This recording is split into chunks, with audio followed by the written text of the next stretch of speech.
Welcome to Narayan Sarovar. આ છે સરોવર. કહેવામાં આવે છે કે નારાયણજીના જમણા પગના અંગૂઠામાંથી આની રચના કરી છે. આ છે વિજય હનુમાન. જે પણ તમે કામ કરો, આ હનુમાનજીનું નામ લ્યો, તમારું કામ સફળ થાય. આ છે ત્રિવિક્રમજીનું મંદિર.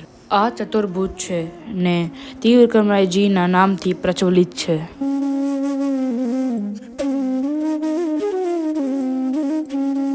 ત્રિવિક્રમજીના સામે મંદિરમાં ભગવાનના અલગ અલગ સ્વરૂપમાં દર્શન થાય છે, જેમ કે દ્વારકાધીશ, ગરુડજી, લક્ષ્મીજી, લક્ષ્મીનારાયણ, ગોવર્ધનનાથ, હનુમાન, સાક્ષી ગોપાલ, આદિનારાયણ.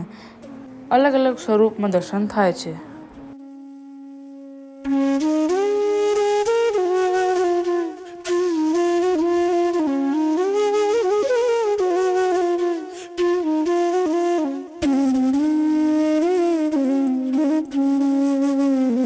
આ છે મહાપ્રભુજીની બેઠક.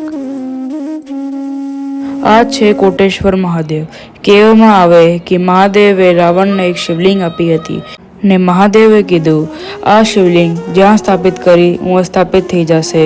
રસ્તામાં રાવણને એક ગાય મળી જે કીચડમાં ફસાઈ ગઈ હતી. રાવણને વિચાર્યું કે આ શિવલિંગ હું રાખી દઈશ તો સ્થાપિત થઈ જશે. તો એના પછી રાવણે એની મદદ કરી ને શિવલિંગ સ્થાપિત થઈ ગઈ ને એનું નામ રહ્યું કોટેશ્વર મહાદેવ.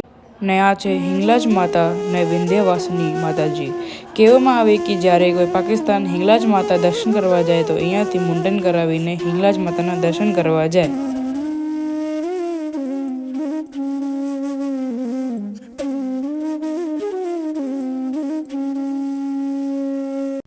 લોકોની માન્યતા છે કે હિંગલાજ માતાના કોટેશ્વરમાં દર્શન કરીને પાકિસ્તાનમાં દર્શન કરવા જાય.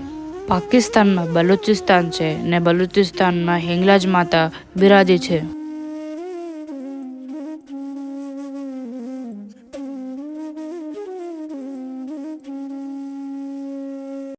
આ વિડીયોમાં તમે જોયું નારાયણ સરોવર, મહાપ્રભુજીની બેઠક ને કોટેશ્વર મહાદેવ. આ નારાયણ સરોવરમાં તમે ના આવો તો તમારી યાત્રા પૂર્ણ ના થાય. કુલ મળીને 4 સરોવર છે: બિંદુ સરોવર, માન સરોવર, પંપા સરોવર ને નારાયણ સરોવર. આપ સૌને રજા લો. રાધે રાધે. જય કોટનાથ. જય શ્રી કૃષ્ણ. આ છે કંઈ cinematic and slow motions video.